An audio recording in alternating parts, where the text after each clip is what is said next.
People ask me all the time what the best PC components are to buy right now, and which they should consider picking up for their next build. And in truth, it's a really difficult question to answer, because it depends on loads of factors, such as how much you want to spend and what you'll be using your build for. But I do still have clear preferences in terms of my favourite GPUs, CPUs, motherboards and SSDs. And in this video, I'll be talking you through just those, so you can get an idea of what's hot right now and what's really not. Let's do this.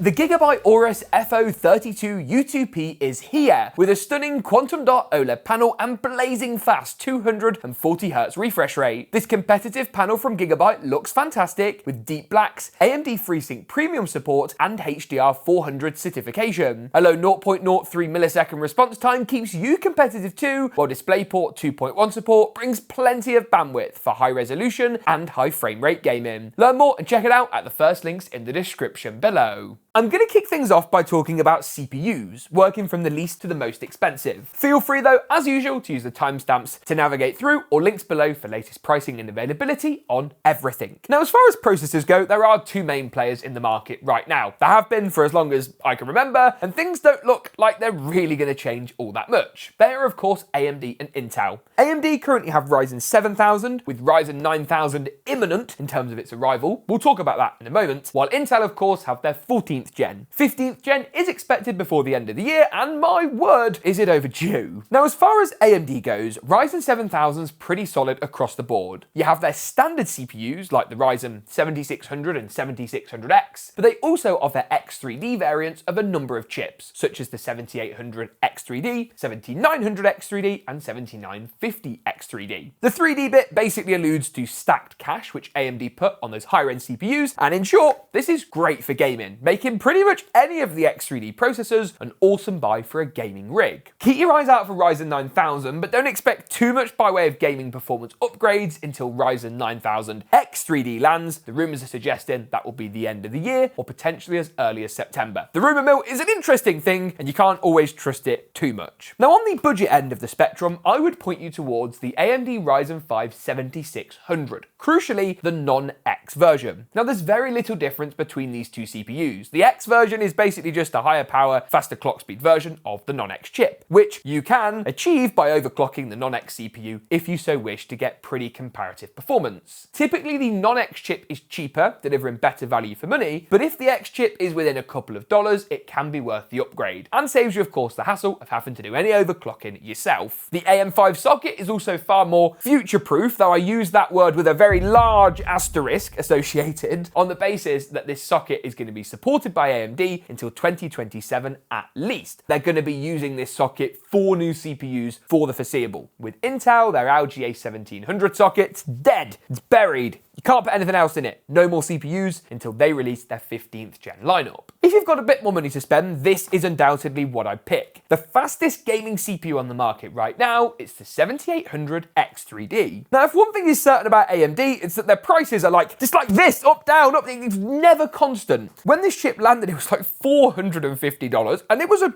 great chip, but a bit pricey. Now it's down to about $350. I've seen it as low as $330, whereas now it's sitting about the $349, $350 mark. I think that's a fair price for what is a really good chip, and make no mistake, when Ryzen 9000 X3D comes out, it's going to be more expensive than this. The 7800 X3D is a great buy, irrespective, in my view, of what's landing very soon. 8 cores, 16 threads, and awesome clock speeds up to 5 GHz make it a fantastic choice. Now, if you want a top-end CPU, what would I recommend? Ryzen's a harder push, actually, to be honest, given the far better multi-core and multi-thread performance on the top-end i9 chips, so I'd point you in the direction, tentatively, of the i9 14900K. The reason I say tentatively is because there are problems with the CPU. It runs very, very hot, consumes a lot of power, but it does deliver you, simply put, far more performance than a Ryzen 9 chip is going to in this bracket. So that's CPUs. What about motherboards? What would I recommend you guys buy as far as boards are concerned? Now, the first of these boards that I want to talk about is actually one of my favorite motherboards ever. And I know that might sound a weird thing to say about a motherboard, but let me explain. So this is GeekaWhat's B650 Eagle AX. Now, for those of you that don't know,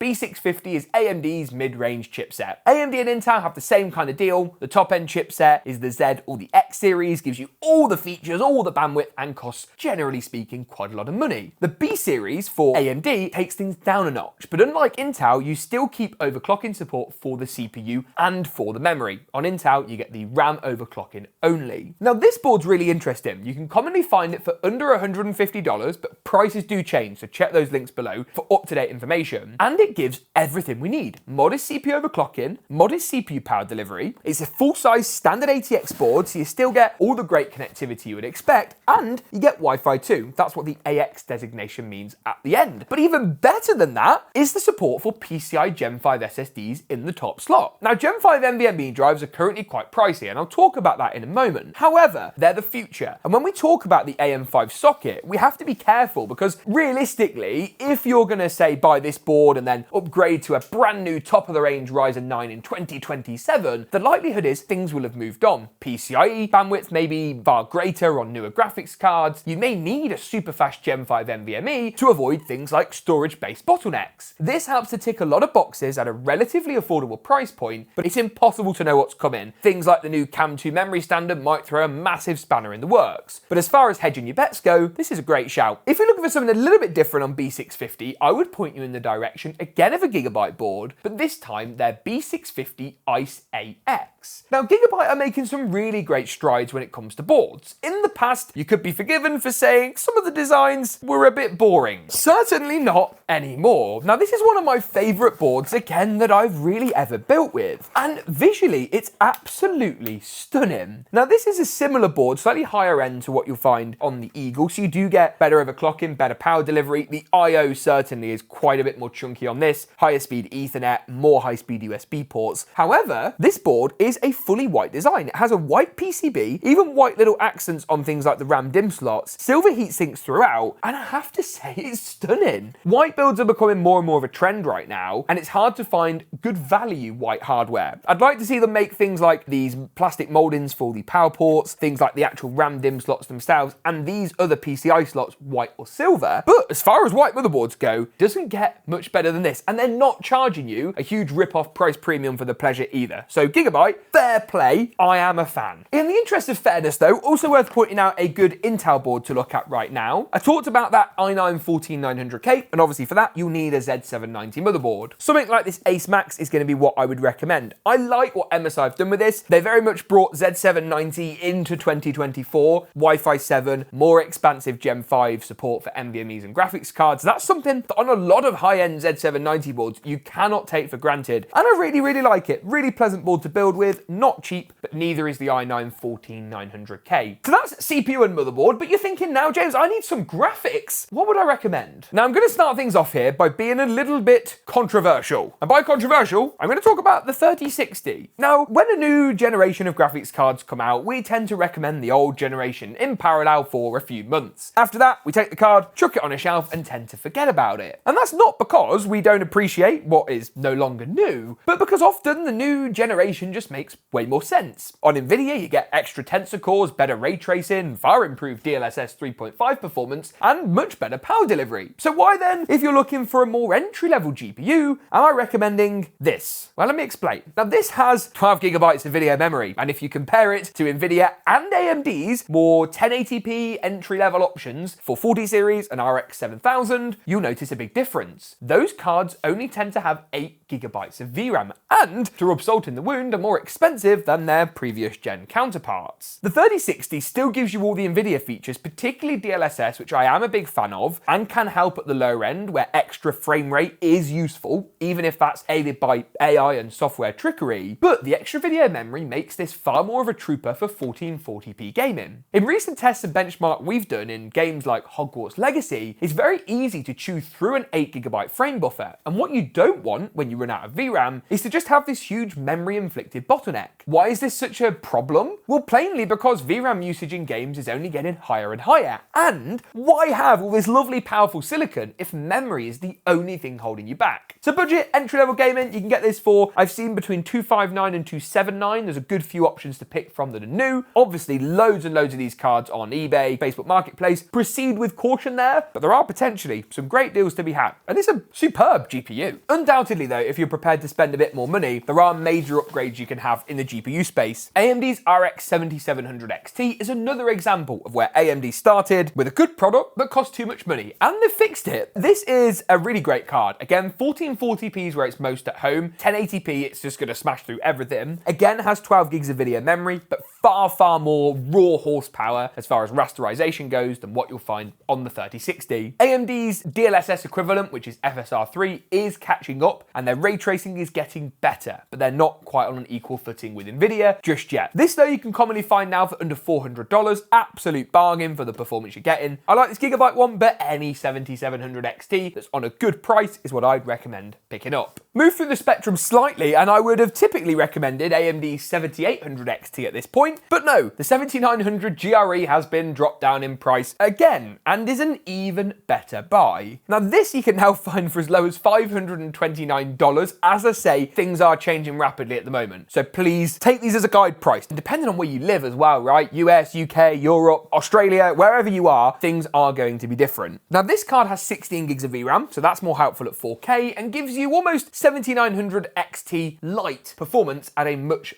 lighter price point. Real massive fan of this GPU, and AMD did an amazing job bringing this, which was a China exclusive card, over to Europe, America, and the rest of the world. For top-end gaming performance though, there can be no better option than, well, I was going to say the 4090, and I do recommend that card if you've got money to burn. But if you haven't, the 4080 Super is instead what I'd recommend picking up. The 4090, we all know how powerful that is, but don't sleep on this card either. Nvidia, when they released the Super lineup, dropped the price of this down to under $1,000. That isn't to say you can find that many cards for $999, but they are around if you look hard enough. 2 or 3 on Newegg at the point of making this video. But this card's great. You get the DLSS and ray tracing upside, and I don't want to sound like some sort of Nvidia salesperson. However, at the top end, when you're spending this kind of money on a GPU, DLSS and ray tracing are nice to have, and they're features I wouldn't want to go without at the top of the market. So you've got a few components in your build, you've hopefully got some ideas and inspiration. What about storage? And this is actually way more interesting than what it's been in the past. Now, if you're shopping on a super budget, Crucial's P3 Plus is just what I'd buy. 500 gig or 1 terabyte, depending on how much you've got to spend. 1000 gigs is gonna be the better buy, but it's all money related, totally get it. This is gonna deliver PCI Gen 4 speed. It's not gonna knock the socks off your PC, but it's gonna help minimize any storage bottlenecks, especially for those 1080, 1440p, and even entry level 4K builds. Spend a little bit more though, and there's some really appetizing options. This Team Group MP44L is a really interesting one. In fact, we actually featured this in a few builds recently, did all of our testing for our upcoming review on GeekaWhat.com, and found this drive for us well outperforming its rated specs, hitting up to 6 gigabytes a second on the read and the writes. We've actually ordered another drive so we can double check that it's not like a, not faulty unit, but a unit that's just magically outperforming its rated information. But for the price, the performance we've seen on this is astonishing. We've checked it again, and in our testing has done a really good job in all the builds we've used it. At the top end of the Gen 4 market, I recommend the 990 Pro. This is the drive that if you've got enough money, you can set and forget. Samsung tend to be uber reliable, and at the top end of the Gen 4 space, it's what I'd go for. Things like the MP44L, we haven't had as much long-term experience with. This and the 980 that came before it have been rock solid for us in every system we've used them. If you've got a lot of money though, you're that 4080 Super buyer, maybe even looking at something like a 4090, this is what I'd buy every day of the week. Now, I cannot stress how fantastic of an NVMe drive this really is. When the original MP700 dropped from Corsair as their first Gen 5 option, it had a massive heatsink, a huge fan, and I thought it was pretty horrible. Yes, the performance was good, but the user experience, no bueno. Now, this is totally different. It uses a new controller, as far as I'm aware, which helps to limit temperatures and outpaces, as far as performance goes, every Gen 5 NVMe we've tested so far. And we've tested a lot. When you compare the size of this, which we've found to be perfectly adequately cool with built-in motherboard heatsinks and heat spreaders, to the large, huge heatsink designs we've seen on other options, either those passively cooled by the likes of MSI or actively cooled in the case of Corsair or XPG, this is a real winner. Hopefully here there's some product recommendations that give you some inspiration for your next build. There is no truly right or wrong answer when it comes to picking parts, but as far as my favourite options for July and August, I can stand by these recommendations as a great starting point for your next system. What do you think of these parts? Let me know in the comments below. Get subscribed if you'd like to see more from me. Thanks for watching, and as always, we'll see you in the next one.